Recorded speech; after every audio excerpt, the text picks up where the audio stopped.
이 영상은 학부모님들과 교사분들께서 학교폭력 절차에 대한 이해와 대처를 하시는데 도움이 되기 위해서 제작하였습니다. 안녕하세요. 저는 학교에서 학교폭력 업무를 담당하고 있습니다. 오늘은 학교폭력 절차에 대해서 접수부터 사안 종결까지 이해하기 쉽도록 설명드리도록 하겠습니다. 우선 학교 폭력이 접수가 되면 학교에서는 신고 접수 대장을 작성을 하게 되는데요. 접수한 학생뿐만 아니라 관련 학생들을 모두 따로따로 불러서 최초의 학생 확인서를 작성을 하게 됩니다. 이 확인서를 기반으로 학교 폭력 접수를 하고 이 내용들을 담당 교사는 관리자분들께 보고를 하게 됩니다. 그리고 관련 학생 보호자분들께 접수 내용에 대해서 안내를 하게 되고요. 만약에 이 사안이 다른 학교와 연계된 사안이라면 연계 학교에 통보를 하게 됩니다. 그리고 이 사안 접수가 이루어지면서 필요시에는 관련 학생들 간에 분리를 하게 됩니다. 이때 신고 학생에게 혹은 신고 학부모님을 통해서 분리 의사 확인서를 보내드리게 되는데, 분리를 희망할 시에 동의를 해서 학교에 제출해 주게 되면 되고, 분리는 희망하지 않는다 라고 하면 비희망에 체크를 하고 제출해 주시면 됩니다. 그리고 접수한 학생이 필요하다고 느끼거나 혹은 학교에서 이 관련 학생들 간의 긴급 조치가 필요하다고 하게 되면 그 사안에 맞는 조치를 우선적으로 실시를 할 수 있습니다. 그리고 이러한 내용들을 전부 통틀어서 교육청에 보고를 하게 됩니다. 그리고 보고 이후에 올해부터 학교폭력 전담 조사관이 교육청에서 의무적으로 배정이 되게 됩니다. 그런데 무조건 전담 조사관이 배정이 되는 것이 아니라 관련 학생들과 이제 신고한 학생이 전담 조사관을 희망하지 않는다고 하면 미배정 동의서를 학교에 제출을 하게 됩니다. 그러면 사안 조사는 학교에서 진행을 하게 됩니다. 전담 조사관을 희망을 하게 되면 학교 일정과 그 다음에 학생 그리고 조사관님의 일정을 확인을 해서 학교 방문일을 결정을 짓게 됩니다. 그리고 전담 조사관님이 관련 학생들과 사안 조사를 진행하게 됩니다. 전담 조사관님을 비희망할 경우에 사안 조사는 학교에서 진행을 하게 됩니다. 사안 조사를 할 때는 관련 학생들과 관련 학생 부모님을 면담을 할 수도 있고, 그런데 의무적으로 다 학교를 방문해야 되는 것은 아니고요. 보호자 의견서가 있거든요. 그래서 학부모님들은 학교에 혹시 못 오시게 되신다면 보호자 의견서를 학교에 제출을 하실 수가 있습니다.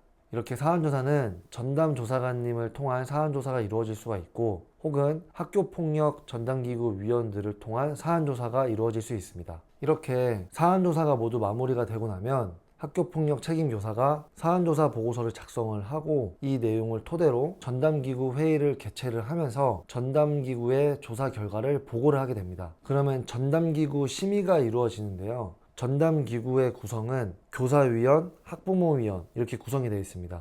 그래서 전담기구 심의가 열리게 되면 두 가지 갈래로 이루어집니다. 자체 해결이 되거나 자체 해결 불가 사안이 되어서 교육청으로 이관하게 되는 건, 즉 학교장 자체 해결 혹은 교육청으로 이관으로 나눠지게 되는데요. 이 두 개의 차이점은 뭐냐면, 학교 자체 해결 사안으로 종결이 되면 어떠한 조치도 이루어지지 않습니다. 하지만 심의위원회를 요청을 하거나 전담기구 회의 시에 심의위원회 요청 사안이라고 결정되는 경우 교육청으로 이관이 됐을 때는 이 내용에 대해서 다시 한번 심의를 하게 되고 필요시에 법적으로 조치가 이루어질 수 있습니다. 더 쉽게 말하면 자체 해결된 사안은 관련 학생들과 학부모님들 간의 원만한 협의를 통해서 자체 종결이 되는 사안이고요. 그래서 이거에 대해서는 원만한 협의가 가장 기본 베이스이기 때문에 어떠한 조치도 이루어지지 않습니다. 물론 교육적으로 재발 방지를 약속하거나 사과를 하거나 이런 건 이루어질 수 있겠지만 법적으로 어떤 조치를 내릴 수는 없습니다. 그런데 자체 해결이 되지 않고 교육청으로 이관이 돼서 심의위원회를 열게 되는 사안 같은 경우는 조치가 1호부터 9호까지 심의를 통해서 조치가 결정이 될 수가 있습니다. 물론 심의위원회를 간다고 해서 모두 조치가 내려지는 것이 아니라 심의를 통해서 학교폭력 아님,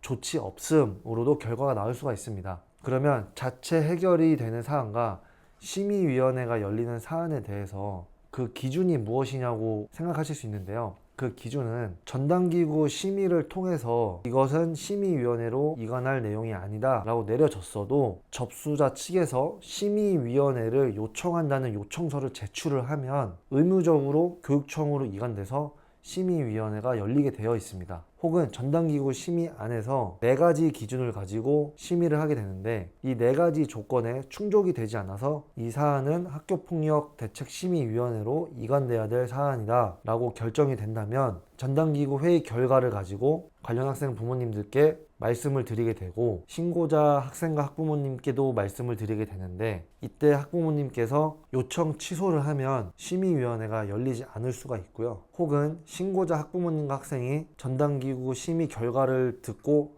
그럼 저희도 심의위원회를 가겠습니다 라고 결정이 내려진다면 심의위원회를 갈 수가 있는 겁니다. 그래서 심의위원회가 개최가 되면 관련 학생들은 교육청에서 심의위원회 날짜가 정해지면 각 가정으로 언제 어디로 방문을 하셔라 라고 내용을 다 송달을 해드립니다. 그리고 학교에서도 그 내용이 공문으로 오고요. 그래서 관련 학생들은 심의 당일날 시간 맞춰서 심의 장소에 가면 되고요. 아마도 그 시간이 대부분 학교 일과 중일 거예요. 그런데 심의위원회를 출석을 하게 되는 날은 모두 출석 인정이 되는 부분이기 때문에 출결에 대해서는 걱정하지 않으셔도 되고요. 그리고 심의위원회 당일날 관련 학생들이 모두 동시에 한 장소에 모이는 게 아니라 시간 간격을 두고 참석을 하게 되어 있습니다. 그래서 당일에 심의위원회가 열리게 되고 이제 조치가 결정이 나면 조치 결과 또한 각 가정으로 송달이 되고 학교에도 조치 결과가 공문으로 오게 됩니다. 그러면은 일반적으로 교육청에서 정해준 기간 내에 이 조치를 이행을 하게 됩니다. 그 이행이 완료가 되면 학교폭력 사안은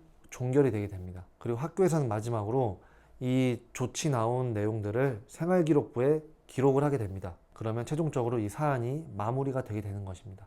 지금까지 학교폭력 접수부터 사안 종결까지 큰 절차를 기준으로 한번 훑어봤는데요. 혹시 궁금한 점이 있으시다면 댓글로 남겨주시면 답변을 드리도록 하겠습니다.